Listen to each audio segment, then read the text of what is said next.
Ready start. बाल श्रम एक ऐसी गंभीर समस्या है जो बच्चों से उनका बचपन शिक्षा और सुनहरा भविष्य छीन लेती है। स्टॉप। यही नहीं इससे बच्चों का शारीरिक मानसिक एवं लैंगिक विकास भी बाधित होता है। स्टॉप। जबकि हमें एक ऐसे विश्व का निर्माण करना है जहां काम नहीं किताबें बच्चों का अधिकार हों। स्टॉप। बाल श्रम के विरुद्ध आज भी दुनिया भर में आवाज़ उठती है। स्टॉप। विश्व में इस दिशा में चल रहे सतत संघर्ष का ठोस परिणाम कम ही दिखाई देता है। स्टॉप। अंतर्राष्ट्रीय श्रम संगठन बाल श्रम के सभी रूपों को समाप्त करने के लिए वैश्विक प्रयासों को सुदृढ़ करने का आह्वान करता है। स्टॉप। बाल श्रम के खिलाफ उठने वाली आवाज़ हमें यह सोचने पर मजबूर करती है कि तकनीकी विकास और वैश्वीकरण के इस युग में करोड़ों बच्चे आज भी श्रम करने के लिए विवश क्यों हैं। प्रश्नवाचक। अंतर्राष्ट्रीय श्रम संगठन के अनुसार आज भी 16 करोड़ से अधिक बच्चे विश्व भर में बाल श्रम के रूप में कार्यरत हैं और इनका एक बड़ा हिस्सा खतरनाक परिस्थितियों में काम कर रहा है। स्टॉप। यह स्थिति विकास की चमकदार तस्वीर के पीछे उस अंधकार को उजागर करती है जिसे हम अनदेखा कर देते हैं। स्टॉप। पैरा। बाल श्रम एक ऐसा कार्य है जो बच्चों से उनका बचपन बेहद ही निर्ममता से छीन लेता है। स्टॉप। कई बार काम के मैदान पर जोर जुल्म होता है। स्टॉप। नतीजा यह कि इन सब हालात के बीच उनका शारीरिक मानसिक और लैंगिक विकास बुरी तरह बाधित होता है। स्टॉप। उनके भविष्य की सभी संभावनाएं क्षीण होने लगती हैं। स्टॉप। दरअसल बाल श्रम बच्चों की शिक्षा में बाधा डालता है। स्टॉप। कई मामलों में पाया गया कि जो बच्चे पढ़ लिख कर अपना भविष्य उज्ज्वल बना सकते हैं उन्हें बाल श्रम का जाल अंधकार में भविष्य की ओर ले जाता है। स्टॉप। इस समस्या की जड़ में गरीबी शिक्षा की कमी सामाजिक असमानता परिवार में बेरोजगारी और बाल श्रम कानूनों का शिथिल क्रियान्वयन है। स्टॉप। जब एक परिवार की रोजी रोटी की बुनियादी ज़रूरतें पूरी नहीं होती हैं तब उनके सामने सबसे आसान विकल्प बच्चों को काम पर भेजना बन जाता है। स्टॉप। यही कारण है कि खेतों कारखानों ईंट भट्टों घरेलू कामकाज और निर्माण स्थलों पर कई मासूम बच्चे काम करते नजर आते हैं। स्टॉप। हैरत की बात है कि स्थानीय प्रशासन सब कुछ देखते हुए भी अक्सर आंखें मूंदे रहता है। स्टॉप। कोरोना महामारी के बाद यह संकट और भी गहरा गया है। स्टॉप। स्कूल बंद होने से लाखों बच्चे शिक्षा से वंचित हो गए। स्टॉप।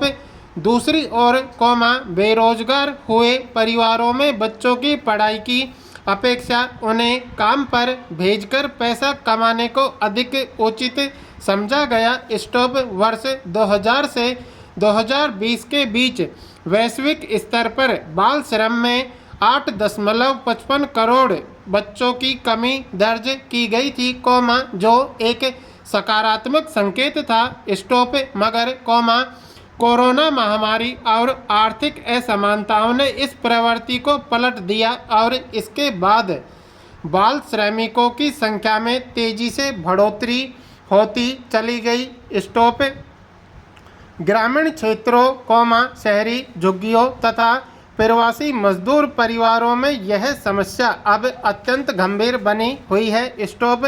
यह स्थिति इस बात पर जोर देती है कि इस गंभीर सामाजिक चुनौती से निपटने के लिए नवीन समग्र सामूहिक और ठोस प्रतिबद्धता की महती आवश्यकता है। स्टॉप बाल श्रम भारत के साथ साथ सभी देशों में गैर कानूनी है। स्टॉप अब समय आ गया है कि हम इस विषय पर सिर्फ बात न करके अपनी नैतिक जिम्मेदारी भी समझे। स्टॉप बाल श्रम को जड़ से उखाड़ हमारे लिए एक चुनौती है, जिस पर खरा उतरना हमारी प्रमुख प्राथमिकता होनी चाहिए। स्टॉप जाहिर है, इसके लिए सरकार को ही नहीं, स्थानीय प्रशासन और परिवारों को भी आगे आना होगा। स्टॉप अगर समन्वित प्रयास हों, तो बच्चों को बाल श्रम से बचाया जा सकता है। स्टॉप अंतर्राष्ट्रीय श्रम संगठन द्वारा वर्ष 1992 से शुरू किया गया उपक्रम बाल श्रम के क्रमिक उन्मूलन की दिशा में अंतर्राष्ट्रीय राष्ट्रीय क्षमताओं को सशक्त करने और वैश्विक जागरूकता बढ़ाने में काम आया। स्टॉप हालांकि संयुक्त राष्ट्र के सतत विकास लक्ष्यों का असर दिखना बाकी है। स्टॉप विशेष रूप से चालू वर्ष के अंत तक बाल श्रम के सभी रूपों को समाप्त करने के लिए प्रतिबद्धता कितनी सफल होगी, यह देखने की बात होगी। स्टॉप हालांकि ज़्यादातर अभियानों में अपेक्षित सफलता अभी तक नहीं मिली है। स्टॉप पैरा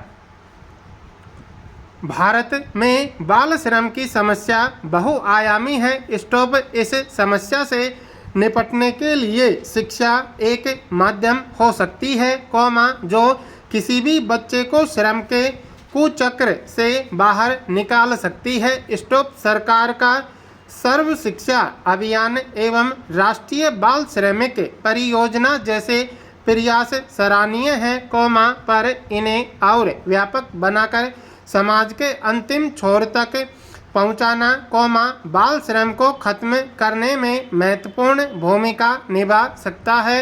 स्टॉप नोबेल पुरस्कार विजेता कैलाश सत्यार्थी के संगठन बचपन बचाओ आंदोलन ने अब तक हजारों बच्चों को बाल श्रम से मुक्त कराया है। स्टॉप उत्तर प्रदेश सरकार ने बाल श्रम उन्मूलन के लिए 12 जून से एक व्यापक अभियान शुरू करने की योजना बनाई है। स्टॉप इसका लक्ष्य वर्ष 2027 तक बाल श्रम मुक्त प्रदेश बनाना है। स्टॉप इसे राज्य सरकार का बड़ा कदम माना जा सकता है। स्टॉप मगर वर्ष 2011 की जनगणना के बाद से अब तक बाल श्रमिकों का कोई भी ताज़ा आंकड़ा उपलब्ध न होने से योजना के प्रभावी क्रियान्वयन में बाधा आ रही है। स्टॉप इस स्थिति से निपटने के लिए पंचायती राज विभाग को गांव स्तर पर बाल श्रमिकों की पहचान कर आंकड़े एकत्र करने के निर्देश दिए गए हैं। स्टॉप इसके अतिरिक्त सरकार यूनिसेफ के साथ मिलकर योजना पुस्तिका तैयार कर रही है, जिसमें उन योजनाओं का विवरण होगा, जो बाल श्रमिकों और उनके परिवारों की मदद के लिए उपलब्ध है। स्टॉप प्रदेश सरकार द्वारा मंडल स्तर पर बच्चों को गुणवत्तापूर्ण शिक्षा प्रदान करने के लिए अटल आवासीय विद्यालयों का संचालन भी किया जा रहा है, ताकि श्रमिकों के बच्चों को बाल श्रम से रोका जा सके। स्टॉप बाल श्रम की इस समस्या के विरुद्ध समाज और सरकार को जन जागरण का आह्वान करना चाहिए, क्योंकि यह केवल बच्चों की भलाई का मुद्दा नहीं है, बल्कि संपूर्ण मानवता का सवाल है। स्टॉप प्रत्येक बच्चे को सुरक्षित, स्वस्थ और गरिमापूर्ण बचपन मिलना चाहिए। स्टॉप आज इस बात की आवश्यकता है कि हम निष्पक्ष, संवेदनशील और सतत रणनीतियां अपनाएं, जो ऐसे विश्व का निर्माण करे, जहां काम नहीं किताबें बच्चों का अधिकार हो। स्टॉप तभी हम बच्चों को न केवल बाल श्रम से मुक्ति दिला सकते हैं, कौमा बल्कि देश के भविष्य की नींव भी मजबूत कर सकते हैं। स्टॉप।